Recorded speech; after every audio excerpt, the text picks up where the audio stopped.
प्रिय विद्यार्थियों, नमस्कार। मैं डॉक्टर बी.आर. शास्त्री से आचार्य संस्कृत बाबू शोभाराम राजकीय कला महाविद्यालय अलवर। आज आपको इस वीडियो में एम.ए. उत्तरार्ध संस्कृत विषय के साहित्य ग्रुप के प्रथम प्रश्न पत्र साहित्य शास्त्र के पाठ्यक्रम में स्थित काव्य प्रकाश के तृतीय उल्लास का अध्यापन प्रारंभ कराऊंगा। मैंने आपको द्वितीय उल्लास में शब्द का स्वरूप, शब्द का भेद, अर्थ का स्वरूप, अर्थभेद, शब्द 3 प्रकार के बताए थे: वाचक, लाक्षणिक और व्यंजक। वाचक शब्द वह होता है जो वाचक शब्द से वाच्यार्थ प्रति, जो वाच्यार्थ को बताता है, जो सीधा संकेतित अर्थ प्रकट करता है, वाचक शब्द होता है, और वो अर्थ वाच्यार्थ होता है। और जब शब्द का वाच्यार्थ रुक जाए और कोई लक्ष्यार्थ, अन्य अर्थ प्रस्तुत हो, वो लाक्षणिक शब्द होता है, लक्ष्यार्थ आता है।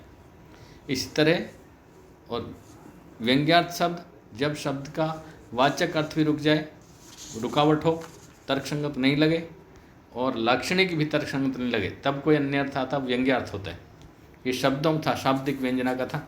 3 प्रकार की अभिधा शक्ति, लक्षणा शक्ति और व्यंजना शक्ति का वर्णन था। व्यंजना के 2 भेद बताए थे: शाब्दिक व्यंजना और आर्थी व्यंजना। शाब्दिक व्यंजना का वर्णन द्वितीय उल्लास में हो चुका है। अब तृतीय उल्लास में आचार्य मम्मट ने आर्थी व्यंजना के स्वरूप का वर्णन किया है कि जो 3 प्रकार के शब्द बताए थे, वाचक, लाक्षणिक और व्यंजक, और इनके 3 प्रकार के अर्थ जो थे, वाच्यार्थ, लक्ष्यार्थ और व्यंग्यार्थ। अब ये वाच्यार्थ, लक्ष्यार्थ, व्यंग्यार्थ ये भी किसी अन्य अर्थ को ध्वनित करते हैं। इनमें भी सहृदयगण अन्य अर्थ की प्रस्तुति कर लेते हैं, अन्य अर्थ का एहसास करते हैं, अन्य अर्थ का रसपान कर लेते हैं। तो वो अन्य अर्थ है जो वो आर्थी व्यंजना व्यापार से ही आता है।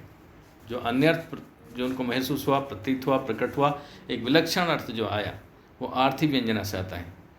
आर्थी व्यंजना तृतीय उल्लास में है। इसमें कहा गया है कि जो अन्य अर्थ होते हैं, वाच्यार्थ, लक्ष्यार्थ, व्यंग्यार्थ, जिनमें भी व्यंजकता छिपी होती है और ये भी अन्य अर्थ को प्रकट करते हैं। और ये अन्य अर्थ को कैसे प्रकट करते हैं, इसमें कहा गया है, इसके अन्य अर्थ के प्रकट करने के पीछे 10 हेतु हैं, जिसमें वक्त्री बोधव्य, ये कार्य का महत्वपूर्ण है। वक्त्री बोधव्य, वक्त्री बोधव्य, काकुनाम, वाक्य, वाच्य, अन्य सन्निधे, प्रस्ताव, देश, काल, कालादे, वैशिष्ट्यात्, प्रतिभाजुषाम, यो अर्थे स्यात्, यो अर्थे स्यात्यर्थधि हेतु व्यापारो व्यक्तिरेवसा। तो इसमें कहा गया है कि जो 10 हेतु हैं इसके, जिसमें वक्त्री, वक्ता, बोधव्य, काको, बोधव्य ज्ञानकरण, बोधकरण, काको, वाक्य, वाच्य, अन्य सन्निधि, प्रस्ताव, देश, काल और चेष्टा आदि की विशिष्टता, चेष्टा आदि में जो विशिष्टता होती वो। तो ये 10 हैं आर्थी व्यंजना के हेतु, जिनसे अन्य अर्थ की प्रतीति होती है। इसमें जो उदाहरण दिए हैं आर्थी व्यंजना के, वो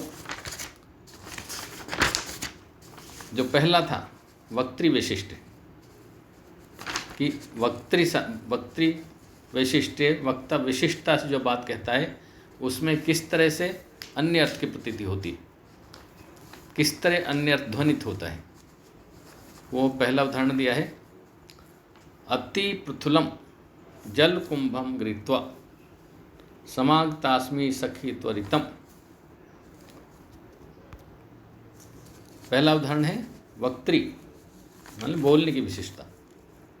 अति पृथुलम जल कुंभम गृहीत्वा, बहुत बड़े जल घड़ों को लेकर, गृहीत्वा आई हूँ। एक सखी अपनी अन्य सखी से कह रही है कि है सखी, मैं बहुत बड़ा जल का से भरा घड़ा लेकर आई हूँ। समागतास्मि, आई हूँ, सखी त्वरितम, बहुत जल्दी। इसलिए श्रम स्वेद सलिलम, थकान से मुझे पसीना आ गया, पसीने की बूंदें आ गई, और सांस बहुत तेज़ी से चल रहा है, इसलिए निस्सहा, मैं चलने में असमर्थ हूँ।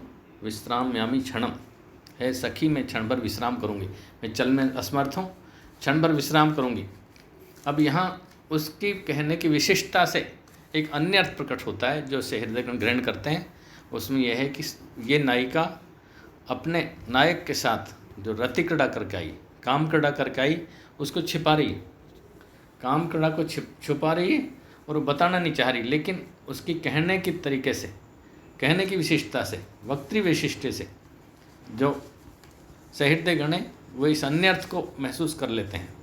अन्य अर्थ, विलक्षण अर्थ यहाँ प्रकट हो जाता है और वो अर्थ यह है कि वह नायक के साथ काम क्रीड़ा करके आई है और जो उसकी इन बातों से स्पष्ट हो रहा है। तो ये वक्तृ वैशिष्ट्य से अन्य अर्थ आया कि वह नायक के साथ काम क्रीड़ा करके आई, जिससे उसके पसीने की बूंदें आ रही है और थकी हुई है, थक भी गई, इसलिए उसको आराम की आवश्यकता है। ये अन्य अर्थ यहाँ प्रस्तुत हुआ। और दूसरा था बोधव्य, अर्थात ज्ञान करना, अपनी बात का बोध करना किसी अन्य को। उसका उदाहरण यहाँ जो दिया हुआ है वो है ओनिद्र्यम दौर्बल्यम। एक सखी अपनी अन्य सखी से कह रही है, एक सखिया, एक नायिका अपनी दूती सखी से कह रही है कि है सखी, क्योंकि उसको पता चल गया है कि जो दूती है, उसकी जो दूती है वो उसके नायक के साथ, उसके पति के साथ काम क्रीड़ा करके लौटी, जबकि ऐसा उसको नहीं करना चाहिए। इसलिए वो उसको कह रही कि है दूती, मैं दुर्भाग्यशालिनी, जिसके पास की नायक नहीं आया, जिसको नायक प्रेम नहीं दे रहा है, प्यार नहीं दे रहा है, ऐसी भाग्यहीन, जबकि तू मेरी सखी, तो तुझे मेरी मदद करनी चाहिए, लेकिन तू उसके साथ काम क्रीड़ा करके आई है।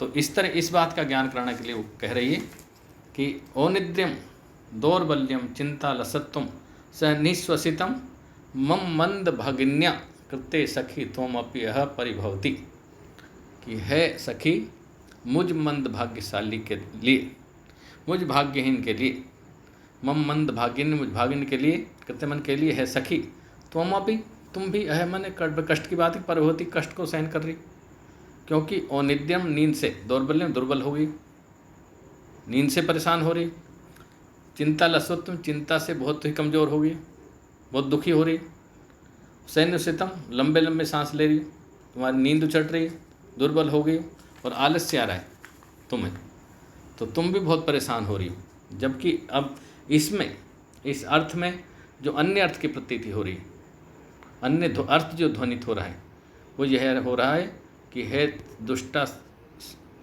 दासी, है दुष्टा दूती, तुझे मेरी मदद करनी चाहिए, जबकि तू मेरे नायक के साथ रमण करके आई है, क्योंकि तुम्हारी नींद उचटना और चिंता में डूबे होना, नींद नहीं आना, ये स्पष्ट कर रहे, लंबे लंबे सांस लेना, ये स्पष्ट हो रहा है कि तुम उस नायक के साथ रमण करके आई हो, ये तुमने बहुत दुष्टता की। तो ये इससे बोधव्य से स्पष्ट हो रहा है, ये अन्य अर्थ आ रहा है। ये दो उदाहरण आज कराए। अन्य जो हेतु हैं उनके उदाहरण हम अन्य अगले वीडियो में कराएंगे। बहुत बहुत धन्यवाद।